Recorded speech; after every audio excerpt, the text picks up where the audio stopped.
मैं डॉक्टर गोविंदा कुमार त्रिवेदी बालाजी लोकधाम प्राकृतिक चिकित्सा सेंटर से आज जिस बीमारी के बारे में, या इसे भी मैं कहूँगा कि ये बीमारी नहीं करके एक डिसफंक्शन है बॉडी का, उसके बारे में हम बात करने वाले हैं। अगर संसार में देखा जाए तो जितने भी, चाहे वो यंग एज के हो या चाहे वो वृद्ध हो, सबसे बड़ी जो प्रमुख समस्या है वो है हाइपरटेंशन यानी हाई बीपी की। अगर भारत के परिप्रेक्ष्य में देखा जाए तो हमने ये नोटिस किया है कि अगर 10 बंदे, अगर 10 हेल्दी इंडिविजुअल को लिया जाए तो डेफिनेटली उसमें से 6 लोगों को कभी ना कभी हाइपरटेंशन की समस्या रही है।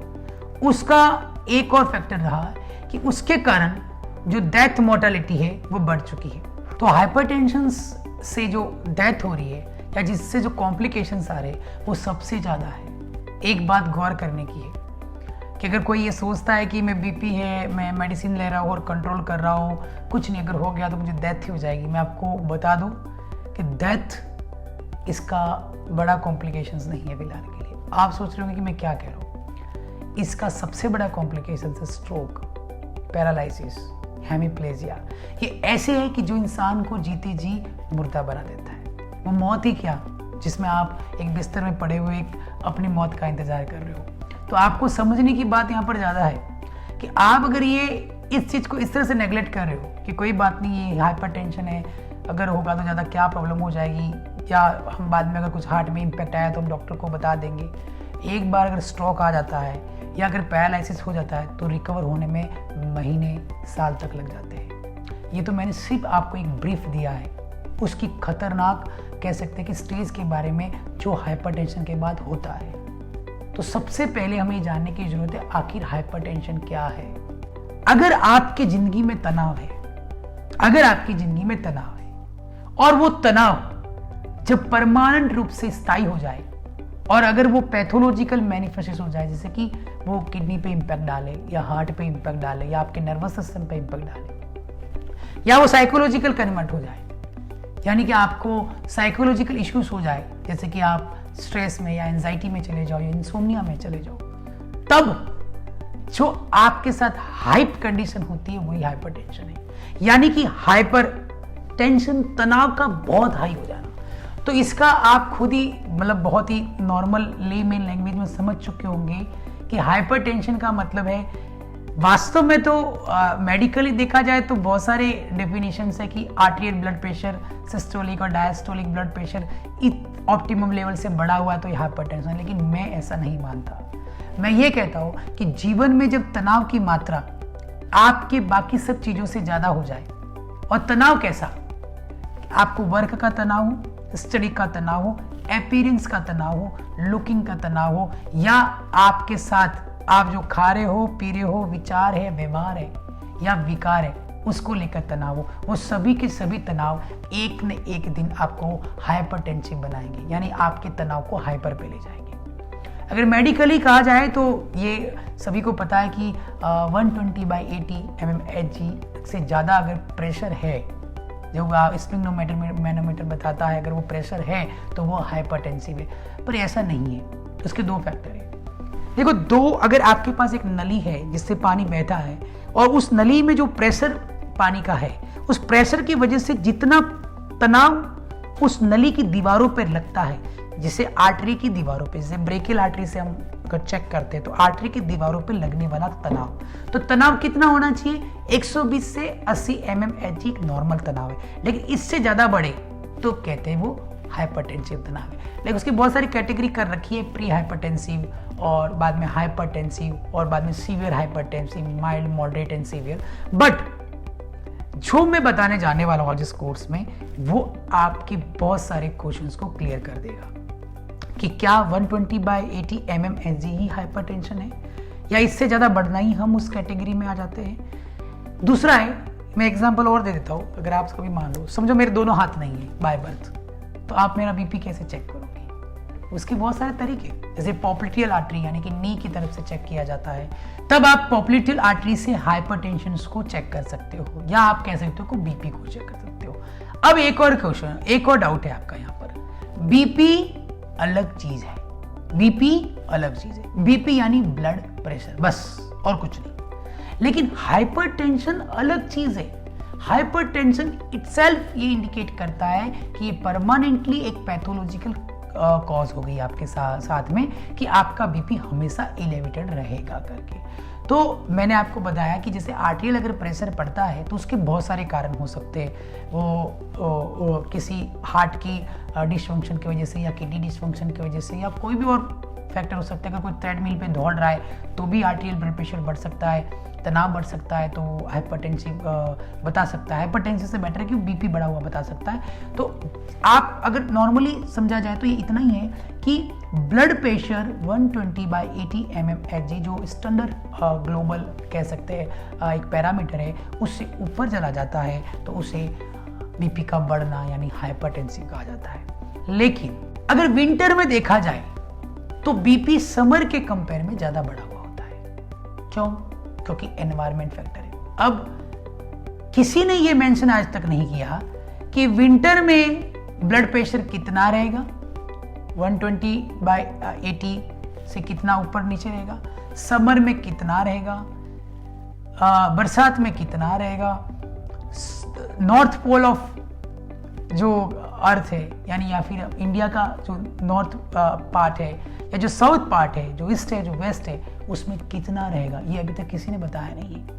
इसीलिए हम एक बेसिक पैरामीटर को लेकर जब चलते हैं तो हम अपने साथ कई बार रॉन्ग मेडिसिन को यूज कर लेते हैं क्योंकि हमें लगता है कि ये हाइपरटेंशन है। एग्जाम्पल मैं आपको बताऊं, विंटर में सभी लोगों के बीपी थोड़े बढ़े हुए होते हैं। वो किसी का 140 में, मेरा इट्सेल्फ कई बार 150 आ जाता है, 150/97, 98 भी आ जाता है, और कभी मेरा 120/80 से भी नीचे चला जाता है।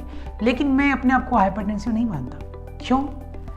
विंटर के अंदर अगर आप एक्सपोज करते हो अपनी बॉडी को कोल्ड के अंदर तो आपकी बॉडी चूंकि वेजल्स की वेसो कंस्ट्रक्शन के कारण बीपी को बढ़ा के रखती है, यानी कि उसका फ्लो। इसलिए तो कई लोगों के हाथ बहुत ठंडे हो जाते हैं, कई बार ब्लू हो जाते हैं क्योंकि प्रेशर अच्छे से मेंटेन नहीं हो पा रहा है। तो उस समय बीपी का बढ़ना एक फिजियोलॉजिकल फैक्टर है, न कि पैथोलॉजिकल।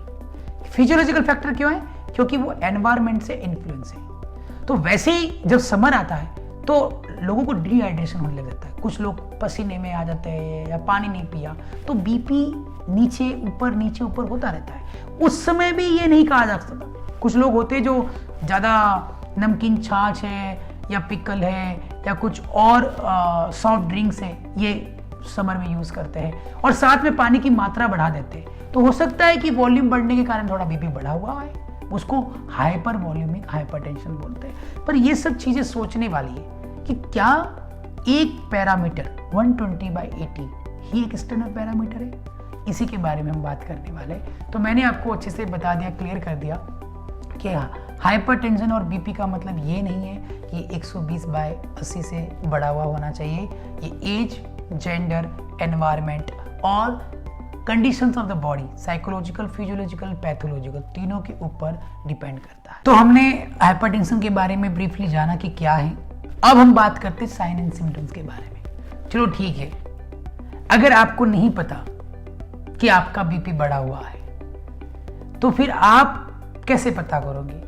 कई बार उसे कहते हैं साइलेंट हाइपरटेंशन, यानी कि छुपा हुआ, जो कोई सिम्टम्स नहीं देता। कई बार ऐसा नहीं, लोग कहते हैं कि सर दर्द बहुत होने लग जाता है, पीछे से चक्कर आने लग जाते हैं। ऐसा नहीं है, हर बार ऐसा नहीं होता, क्योंकि हाइपरटेंशन के अंदर ये सबसे बड़ी कंडीशंस देखी गई है कि बहुत लोगों के अंदर बहुत कम सिम्टम्स आते हैं। तो आप कैसे पता करोगे? कुछ मैं एग्जांपल आपको दे देता हूं।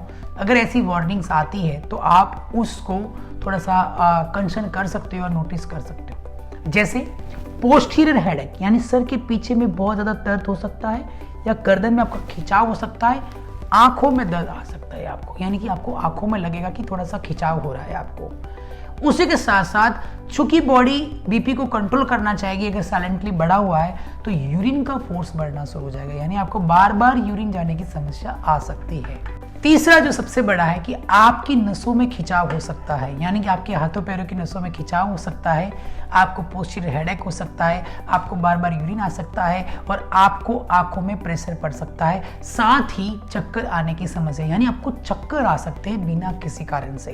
तो ऐसी अगर कोई भी अगर आपको परिस्थिति नोटिस होती है तो आपका सबसे पहला फोकस रहेगा कि आप अपने नज़दीकी किसी हेल्थ सेंटर में जाकर, या अगर आपके पास घर में अगर कोई बीपी की मशीन है तो आप उससे चेक कर सकते हो। लेकिन ठहरिए, अगर आपके पास इलेक्ट्रिक मशीन है तो आप इतना लियाबल नहीं हो सकते, क्योंकि जितना मेडिकल प्रोफेशनल जानता है बीपी को चेक करना अच्छी तरह से, उतना आपकी मशीन आपको नहीं बता सकती। क्योंकि कई बार हम सिस्टोलिक और डायस्टोलिक इवन विदाउट स्टेथोस्कोप भी चेक करते हैं, यानी जब हम पल्स को करके चेक करते हैं, बीपी तो अलग तरीके से करते हैं। और चूंकि अगर मेडिकल प्रोफेशनल कंसर्न करके चेक कर रहा है तो वो एक्यूरेसी के चांसेस ज़्यादा रहते हैं। अगर आपको लगता है कि अगर आपकी जो मशीन है वो 2-3 बार रीडिंग वेरिएंट समझा रही है, अलग अलग बता रही है, तो आप डेफिनेटली पास के कंसर्न PSC वहाँ जाइए और वहाँ पर जाके आप एक मेडिकल जो एजुकेटेड बंदा है उसी से ही आपका ब्लड प्रेशर आप चेक कराइए। अगर उसमें बीपी बढ़ा हुआ आता है तो उसका एक अलग प्रोटोकॉल हम बताएंगे कोर्स के अंदर।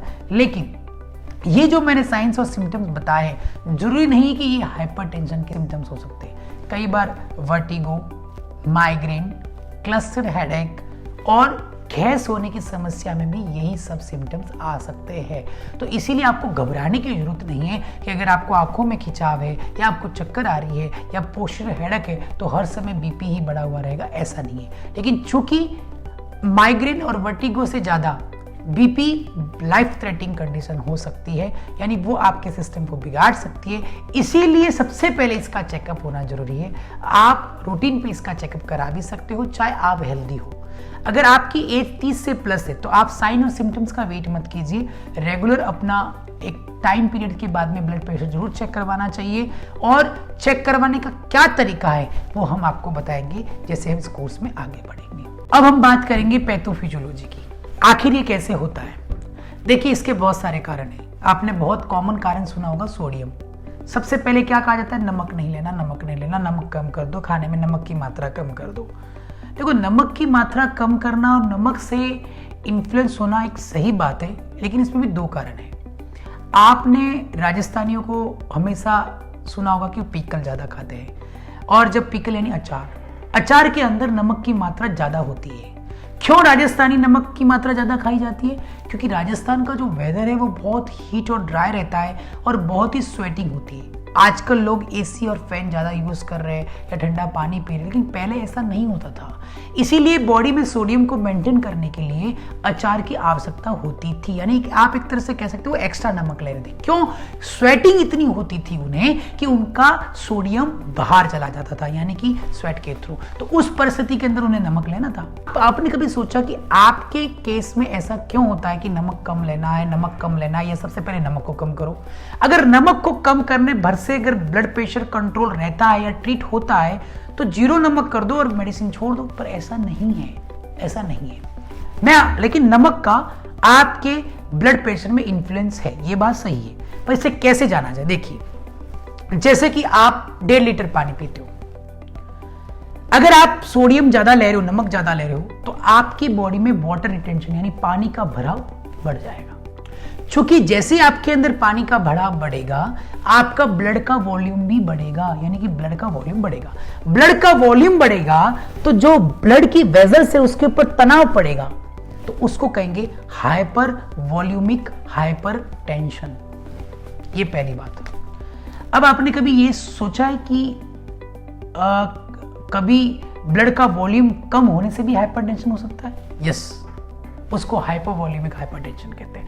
तो क्या होगा कि सोडियम जब आप ज्यादा लेंगे तो ब्लड प्रेशर यानी कि आपकी वेसल्स पे तनाव पड़ेगा वॉल्यूम बढ़ने के कारण।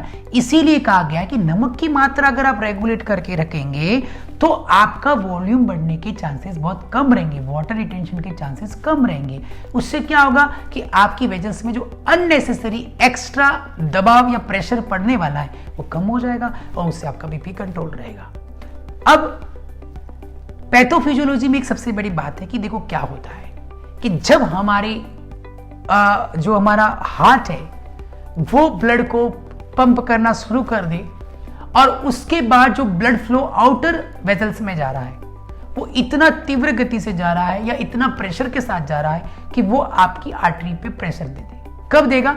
या तो आर्टरी सिकुड़ जा रही है, यानी कि आपकी आर्टरी है वो थोड़ी सी टाइट हो रही है या सिकुड़ रही है, तो दबाव ज्यादा बढ़ेगा, यानी उसने अपनी इलास्टिसिटी को खो लिया। इसीलिए स्मोकिंग वालों को बीपी बढ़ने का चांस है, क्योंकि उनकी वेजल्स टाइट होने शुरू हो जाती है।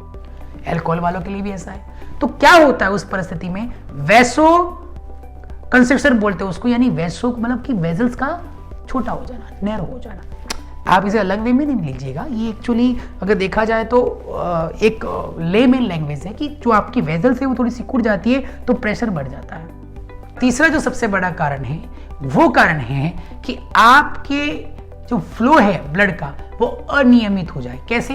अगर किसी को किडनी की डिजीज है, उसके एफिनेफ्रिन नॉन एफिनेफ्रिन बढ़ जाएंगे, वो स्ट्रेस हार्मोन है, बढ़ गए तो ब्लड प्रेशर बढ़ेगा। एंजाइटी हो रही है किसी को, नींद नहीं आ रही है किसी को, उस परिस्थिति के अंदर भी अगर आपके स्ट्रेस हार्मोन बढ़ जाए तो वो आपके हार्ट को एक तरह से कह सकते हैं सिग्नल देंगे कि बीपी को बढ़ाओ। एग्जांपल देता हूं, इसी रूम में अगर मैं बैठा हूं और अभी एक सांप आ जाए, जैसे ही मैं सांप को देखूंगा, मैंने कोई कमांड नहीं दिया, लेकिन सांप को देखते ही मेरे अंदर घबराहट, पसीना और मेरे हार्ट को अपने आप ये सिग्नल जाएगा बीपी बढ़ाओ, क्योंकि इसको दौड़ना है, क्योंकि मैं तो नेक्स्ट भागूंगा ही। तो जो फाइट टू फाइट रेस्पॉन्स कहा गया है साइकोलॉजी में, यानी फाइट टू फाइट, लड़ने का रेस्पॉन्स, जब भागना है तो बीपी बढ़ना होगा, तो बीपी अपने आप ही बढ़ जाएगा। तो उसका कारण है वहां पर जो हार्मोनल कारण होते हैं। तो ऐसे पैथोफिजियोलॉजी में बहुत सारे कारण है, पर ये 3 मुख्य कारण है जो मैंने आपको बताया है। तो इसको ध्यान में रखते हुए हम इसकी क्लासिकल 3 टाइप्स ऑफ हाइपरटेंशन के बारे में बात करेंगे।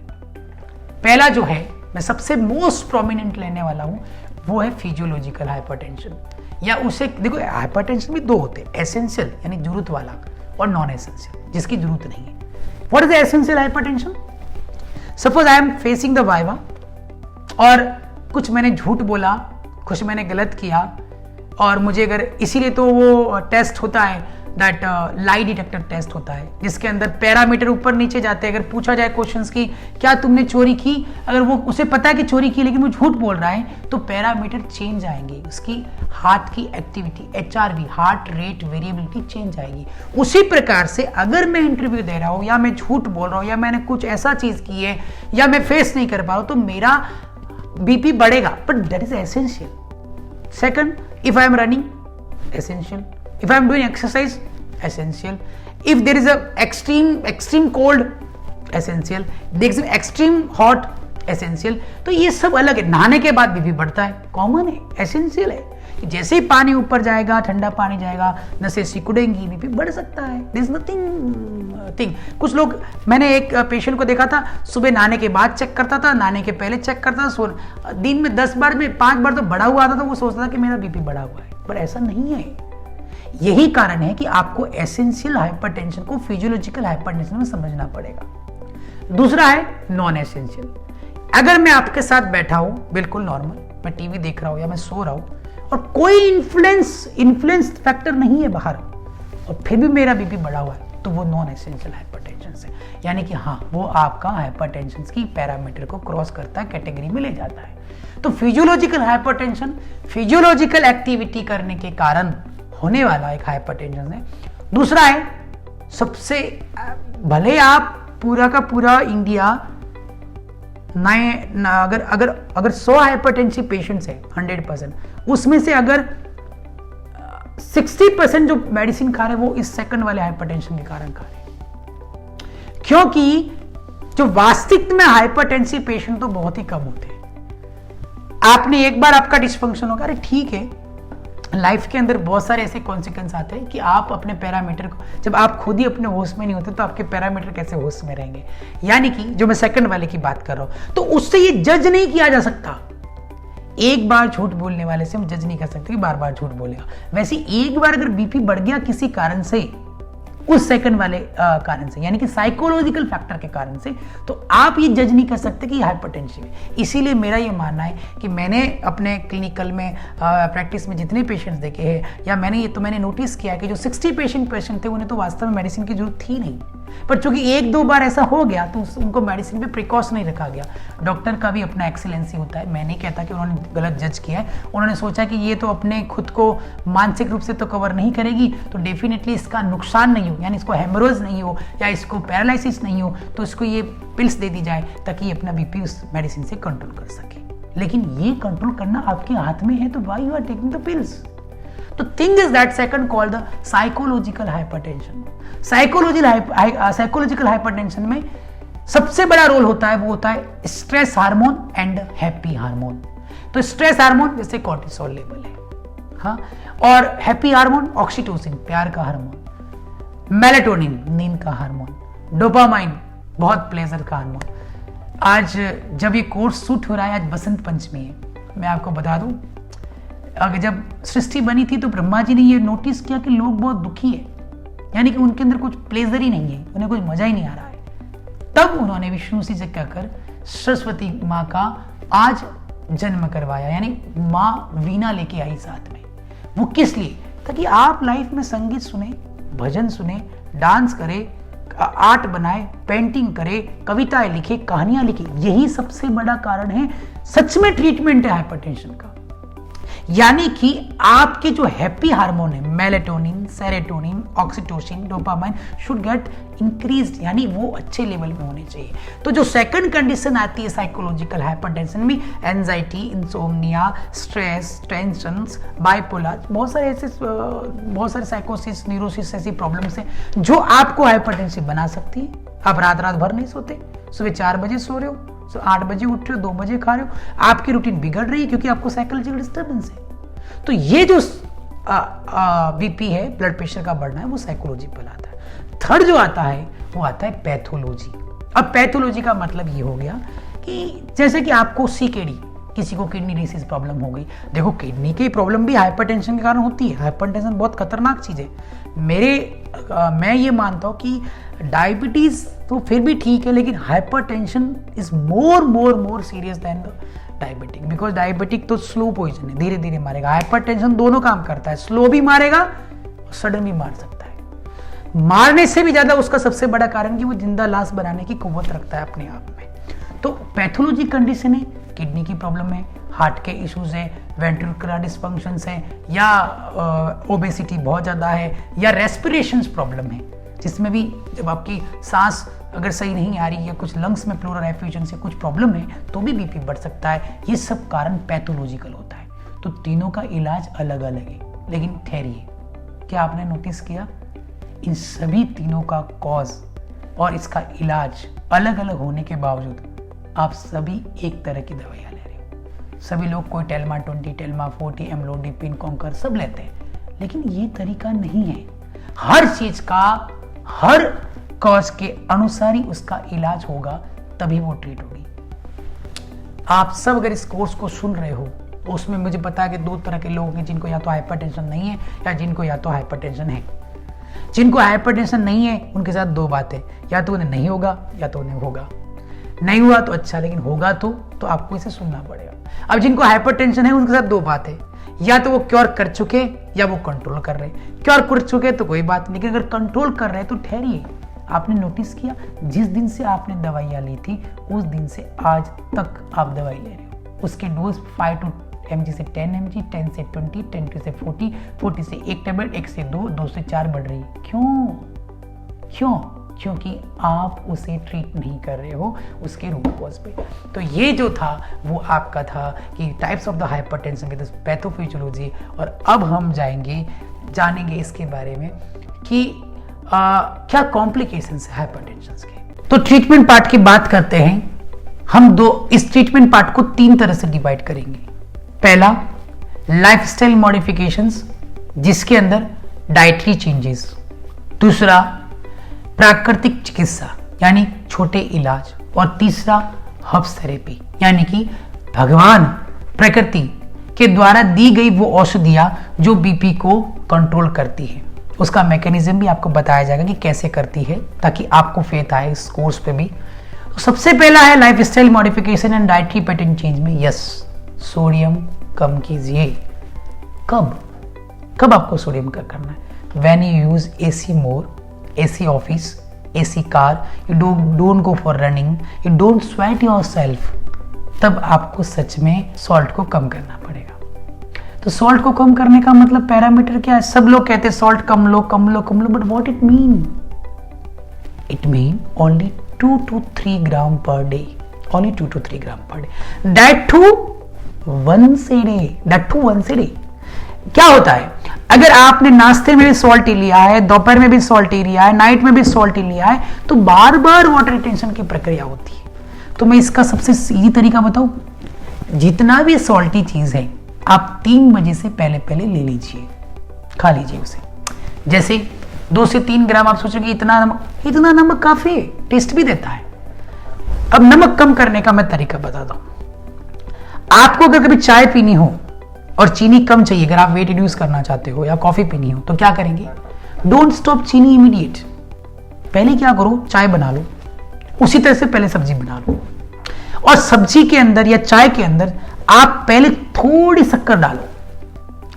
पहले आप चाय बना लो, उसका टेस्ट लो, बहुत ही कड़वा फीका लगेगा। जैसे आपने थोड़ी चीनी डाली, उसका टेस्ट थोड़ा बेटर लगेगा।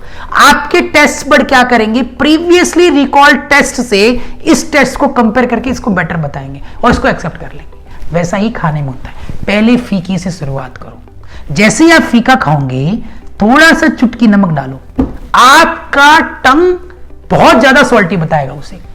ये बहुत ही आजमाया हुआ फॉर्मूला है। कुछ लोग आपने सुने होंगे अपनी लाइफ में, इसमें नमक ज्यादा है, सामने वाले को नहीं लग रहा है, क्योंकि उसके टेस्ट बर्ड ने हाई सोडियम को कह सकते कि मेमोरी में रिकॉल किया गया। लेकिन इस वाले के वो नमक ही कम खाता है, तो कहते हैं ये तो नमक कम खाता है इसलिए इसको नमक ज्यादा लगता है, ये तीखा कम खाता है इसलिए तीखा ज्यादा लगता है। उसी प्रकार से अगर आप नमक को मेजर करना चाहते हो तो सबसे पहले टोटली स्टॉप करके थोड़ा सा डाल के देखिए, आपका नमक का टेस्ट आ जाएगा।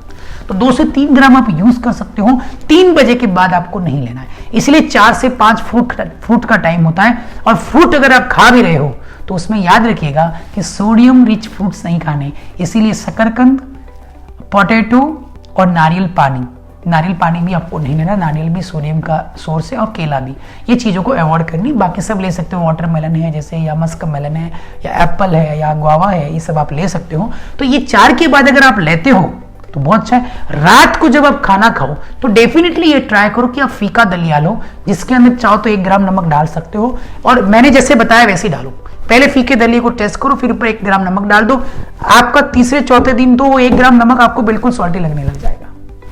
इस प्रकार से आप अपनी पहली जो कंडीशंस हैं सोडियम को कम करने की, वो कर सकते हो। लेकिन देखो, मैंने इसमें एक कंडीशन दी है, अगर आप एसी यूज करते हो कार में, ऑफिस में, घर में, बाथरूम में, हर जगह, अगर आप स्वेट नहीं करते हो, फिजिकल एक्टिविटी नहीं करते हो, तो अगर आप खेत में काम करते हो, अगर आप साइकिल रिक्शा चलाते हो, तो कोई बात नहीं। आप जितना सोडियम कोई इंसान कितना लेगा, 1 कटोरी सब्जी में कितना लेगा, ले भी रहा है तो वो उसे कंज्यूम कर रहा है, स्वेट कर रहा है। तो इसका मतलब है कि आप अगर स्वेट कर रहे हो तो आपका सोडियम का आरडीए अलग होगा। इसलिए मेरे इस कंडीशंस को आप ऐसे मत मानिएगा कि that is a very medico legal conditions कि इतना ही लेना है। हर पर्सन के लिए अलग अलग, क्योंकि आप किस कैटेगरी में आते हो वो आप डिसाइड कर सकते हो। दूसरा, खाने के अंदर हमेशा पानी की मात्रा ज्यादा हो। जैसे आप रोटी और सब्जी खा रहे हो तो ट्राई करो कि ज्यादा समय आप खिचड़ी, दलिया,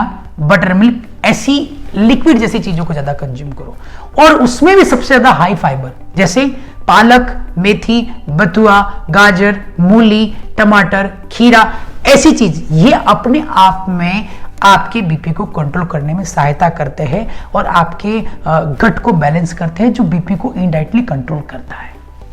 दूसरा आया, अगर आप डाइटरी पैटर्न में करते हो, ठीक। दूसरा आया एक्सरसाइज, लाइफस्टाइल मॉडिफिकेशंस के अंदर, यानी आप अगर सुबह 1 घंटा और शाम को सिर्फ 20 मिनट, सुबह 1 घंटा, शाम को सिर्फ 20 मिनट, यानी खाने के बाद चाहो तो खाने के पहले, चाहे शाम को 20 मिनट का वॉक ही कर लो, ब्रिस्क वॉक होनी चाहिए जिसमें रेस्पिरेशन बढ़ना चाहिए। और सुबह के समय में अच्छी खासी वर्जिश अगर आप करते हो, एक्सरसाइज करते हो, अगर बुजुर्ग लोग हैं तो वो भी बैठे बैठे मेरी तरह ऐसे टेबल पे बैठे हुए ऐसे हाथ हिला सकते हैं, या ऐसे ऐसे हाथ भी रख सकते हैं, ऐसे ऐसे भी कर सकते हैं, ये भी अपने आप में एक्सरसाइज है।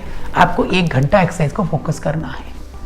तीसरा, मेडिटेशन, यानी आपके रेस्पिरेशंस को आपको क्या करना है, फोकस करना है। उसके ऊपर ध्यान देना है। योग निद्रा या मैंने बताया मुद्राओं को धारण कर लो और बिल्कुल शांत चित्त से बैठकर आप अपनी श्वास को काउंट करना शुरू कर दो। मैं कह सकता हूं इससे इफेक्टिव इलाज नहीं है आपके पास में। तो ये जो थे वो आपके लाइफस्टाइल मॉडिफिकेशंस के थे। अब जो आता है वो आता है प्राकृतिक चिकित्सा, यानी बीपी अगर बढ़ जाए तो क्या करें। देखिए, सबसे पहले मैंने आपको उस समय बताया था कि बीपी का बढ़ने का सबसे बड़ा नुकसान ब्रेन को है, ठीक है। दूसरा क्या होता है, मैंने बताया था कि सर्दियों के अंदर जब आपके हाथ और पैर बाहर होते हैं तो यहां पर वेजल सिकुड़ती है और उससे ब्लड प्रेशर बढ़ सकता है, या वो कारण भी हो सकता है ब्लड प्रेशर बढ़ने का। तो उस परिस्थिति में आप क्या करोगे?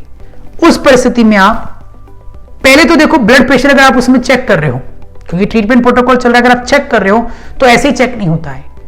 आपको ब्लड प्रेशर अगर डायग्नोस हुआ है या बीपी बढ़ा हुआ है तो ठहरिए, 2 दिन आप फूड पे जाइए, 2 दिन पानी ज्यादा पीजिए, 2 दिन आप रेस्ट कीजिए, स्ट्रेस कम लीजिए, 2 दिन स्लीपिंग पैटर्न को सुधार दीजिए, स्टैंडिंग, सुपाइन एंड सिटिंग तीनों पोस्चर्स में अपना बीपी चेक कराइए और दिन में बीपी का एक चार्ट बनाइए कि कितनी बार कितनी देर तक बढ़ता है।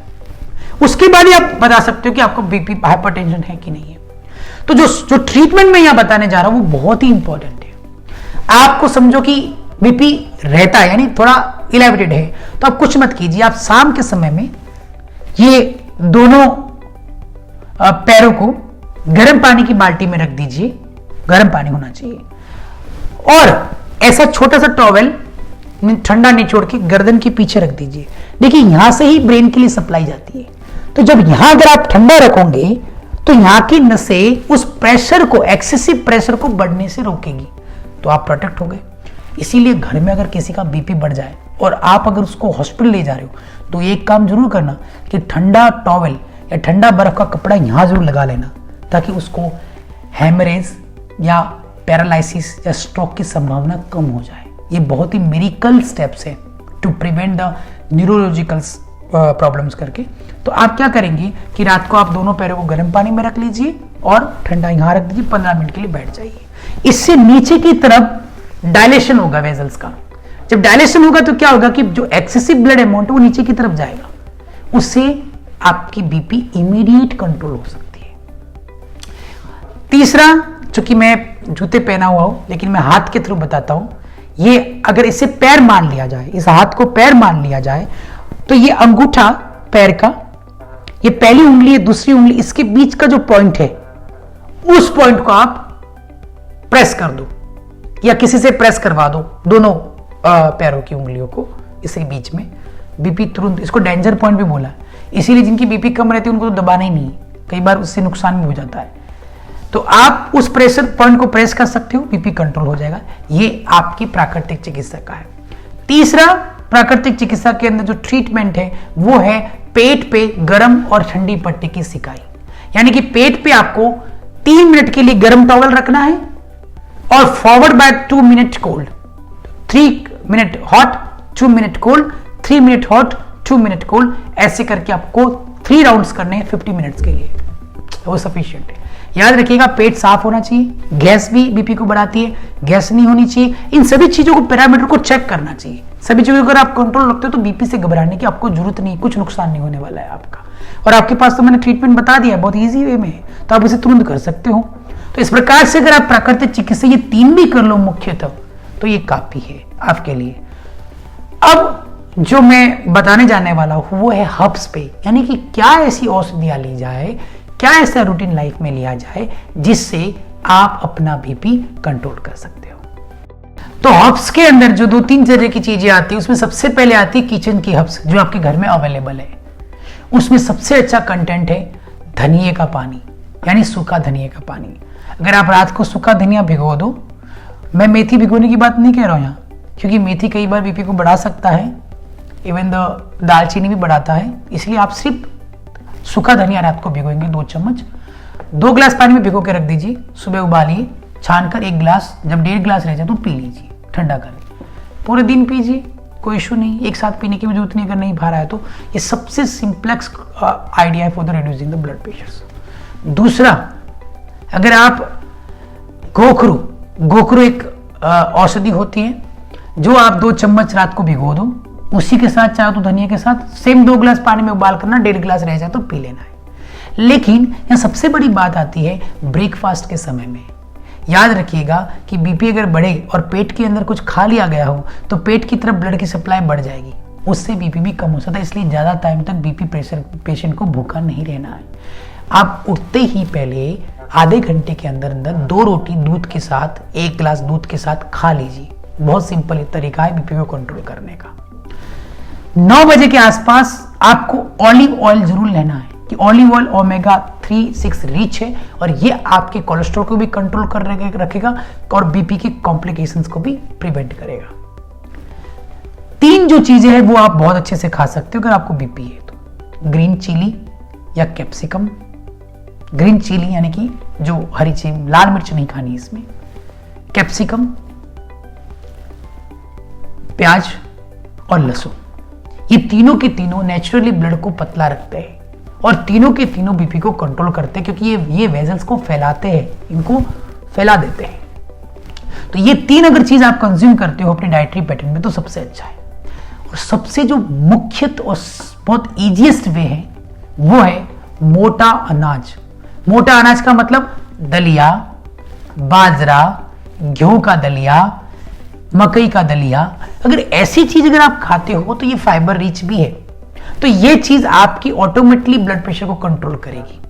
और इनके अंदर जो पड़ने वाली सब्जियां है या जो दूसरी चीज है वो ऑटोमेटिकली ऐसा करेगी कि आपके पेट की विस्कोसिटी को बढ़ाएगी, स्टूल की विस्कोसिटी को बढ़ाएगी, गैस के प्रोडक्शन को कम करेगी और जो भी एक बीपी को बढ़ाने का पैथोलॉजिकल कारण है। और उसके बाद आती है हर्ब्स। तो हर्ब्स में जो सबसे पहले आती है वो आती है वैसोडाइलेटरी हर्ब्स, यानी कि टेल्मा या एम्लोडिपिन। ये सब क्या काम करती है कि ये आपकी वेसल्स को अगर सिकुड़ रही तो फैलाती है, फैलाने से प्रेशर कंट्रोल में आता है। उसी प्रकार से अगर आप ये हिबिस्कस टी आप देख सकते हैं, ये फ्लावर है यहां पर, ये वाला फ्लावर, इसके पेटल्स की टी बनती है और ये नेचुरल नाइट्रिक ऑक्साइड की टी है। तो आप देख सकते हो ये फ्लावर का जो निशान है हिबिस्कस टी का, अश्वमेघा हर्बल टी, फ्लावर टी क्या करती है कि ये आपकी टेल्मा की तरह ही आपकी नसों को फैलाकर काम करती है, यानी उसे फैलाने का काम करती है। तो ये अगर आप 1 चम्मच 4 बजे 1.5 कप पानी में बॉईल करके छान के पी लेते हो तो मैं आपको कहता हूं कि दिस द एक्सट्रीम और excellent remedy to prevent hypertension, even the diabetes, even the kidney disease, hair fall, skin disease, many more. It's not only one benefit with that. एक ही इसका उपयोग या इसका बेनिफिट नहीं है। तो आप हिबिस्कस टी को 4 बजे 1.5 कप पानी में 1 चम्मच उबाल कर छान कर पीजिए। अगर आपको बीपी नहीं है तो भी, है तो भी, एंड विथ मेडिकेशंस है तो भी, अगर आप इसे लेते हो, इससे ज्यादा बेस्ट रेमेडी मैं नहीं मानता कि प्रकृति की हमारे पास दी हुई है नसों को फैलाने की, क्योंकि इसमें भी नाइट्रिक ऑक्साइड है। देखो चूंकि इसका कलर लाल है वैसे ही चुकंदर का कलर भी लाल है, तो चुकंदर भी अपने आप में नाइट्रिक ऑक्साइड रिच है। तो आप अगर चाहो तो चुकंदर का जूस भी ले सकते हो करके। ये एक्सीलेंट रेमेडी है। दूसरा जो मेरे पास है देखिए वो है ब्लू टी। ये आप देख रहे हो, मैं इसे आपको आपके सामने बताता हूं। ये बहुत एक्सीलेंट रेमेडी है, शंख पुष्पी जिसे कहा गया है। शंख पुष्पी जो मेमोरी को बढ़ाती है, स्लीप को इंड्यूस करती है और स्ट्रेस हार्मोन को कम करती है और कह सकते हैं कि साइकोलॉजिकल फैक्टर को दूर करती है। तो उससे क्या होगा कि ये डायरेक्टली इफेक्ट करेगी आपके प्रिवेंटिव हाइपरटेंशन को प्रिवेंट करना, आल्सो क्यूरेटिव हाइपरटेंशन। तो ब्लू टी बनाने के लिए जैसे कि आपने इसमें से पेटल्स लिए 2, ये देखो ये फ्लावर पेटल्स है शंख पुष्पी के, इसको इस तरह से पानी में डाल दिया जाए गर्म पानी के अंदर। अगर आप डालोगे तो ये आपने इतना पानी ले लिया, जस्ट हॉट गर्म में ले लिया और ये इस तरह से ब्लू टी बन जाएगी। अगर आप इतनी मात्रा में यानी 2 पेटल्स भी अगर आप डेली ले रहे हो तो ये एंटीऑक्सीडेंट है, एंटी इंफ्लेमेटरी है, साथ साथ में ये स्लीपिंग पैटर्न को एनहेंस करती है, इंसोम्निया को दूर करती है, साइकोलॉजिकल फैक्टर को दूर करती है, मेमोरी पावर को इंक्रीज करती है। इसलिए बच्चों को भी दी जाती है जो स्टडी करते हैं, जो प्रिपरेशन करते हैं। तो ये ब्लू टी आप डेली पी सकते हो, ये अपने आप में एक्सीलेंट रेमेडी उसके साथ ही साथ ये शंखपुष्पिका पाउडर भी है। चाहो तो आप इसे भी 1 चम्मच पानी में घोल के ले सकते हो रात के समय में, गुनगुने पानी के साथ में 1 चम्मच, तो ये भी काम करेगा। लेकिन चूंकि जो अगर आपको बीपी नहीं है और अभी आपकी एज कम है, या फिर आप you don't want to consume the powder because of your intestine problem, then this is the excellent and very easiest way to consume the blue tea, यानी कि शंखपुष्पी टी, जो आप ले सकते हो। तीसरा है अश्वगंधा। अश्वगंधा भी अगर आप देखोगे कि ये इसके भी flowers, petals, leaves and roots सभी के अलग अलग मेडिसिन में यूज होते हैं। तो चूंकि इसके अंदर जब हम अगर लीव्स यूज करेंगे तो बीपी के लिए अच्छा है, रूट यूज करेंगे तो दूसरे चीजों के लिए अच्छा होता है। तो अगर आप इस पाउडर को अगर डेली लेते हो 1 चम्मच, तो ये भी आपकी साइकोलॉजिकल हाइपरटेंशन को ट्रीट करता है, यानी कि आपकी जो इंसोम्निया या स्ट्रेस या एंजाइटी रिलेटेड हाइपरटेंशन है उसे ट्रीट करता है। तो ये बहुत एक्सीलेंट रेमेडी है अश्वगंधा। तो आपने देखी कि hibiscus for preventing the kidney problems, kidney complications, even the कह सकते हैं कि जो पैरालिसिस है या ब्रेन के जो इश्यूज है उसको प्रिवेंट करता है, क्योंकि ब्लड थिन करता है, ब्लड को पतला रखता है, हार्ट को भी प्रोटेक्ट करता है हिबिस्कस। विद नाइट्रिक ऑक्साइड के कारण वेसोलाइजेशन होता है, जिससे आपका बीपी कंट्रोल में रहता है। जैसे शंखपुष्पी टी यानी कि ब्लू टी, जो आपके साइकोलॉजिकल फैक्टर को मजबूत करती है, यानी कि आपको साइकोलॉजी स्ट्रेंथ करती है और साइकोलॉजिकल फैक्टर से होने वाली जो हाइपरटेंसिव कंडीशन है उसको प्रिवेंट करती है। अश्वगंधा अपने आप में कह सकते हैं कि स्लीपिंग पैटर्न को और मूड को चेंज करता है, मूड को ब्लिसफुल करता है, हैप्पी हार्मोन को इंक्रीज करता है। तो आप अश्वगंधा भी ले सकते हो। चुकंदर आपकी डाइटरी में ऐड कीजिए, वो भी अपने आप में नाइट्रिक ऑक्साइड रिच है, आप उसे भी ले सकते हो, वो भी बीपी को कंट्रोल करता है। साथ साथ में मैंने जिस तरह प्रकार से सोडियम को कम करना, कंज्यूम करना बताया, मैंने आपको एक्सरसाइज के लिए बताया गया, मेडिटेशन के बताया, मैंने 3 फैक्टर मेन बताए कि आप लाइफस्टाइल मॉडिफिकेशंस पे जाएंगे, डाइटरी फैक्टर को चेंज करेंगे, एक्सरसाइज फैक्टर पे जाएंगे, एक्सरसाइज फैक्टर को चेंज करेंगे, साथ में आप प्राकृतिक चिकित्सा के 3 जो मुख्य चिकित्सा है उसे आज से शुरू कर सकते हैं, और इन हर्ब्स को लेने के साथ साथ आप अपनी बीपी को कंट्रोल कर सकते हैं। जैसे मैंने जितनी भी जो चीजें बताई है, तो देखो डाइटरी पैटर्न और एक्सरसाइज तो आपको रूटीन में रखनी है, लेकिन प्राकृतिक चिकित्सा आप अगर हाइपरटेंसिव पेशेंट हो तो जब तक कंट्रोल में नहीं आता और मेडिसिन डोजेज अगर डॉक्टर के कंसर्न में रिड्यूस नहीं होता तब तक आपको करने हैं।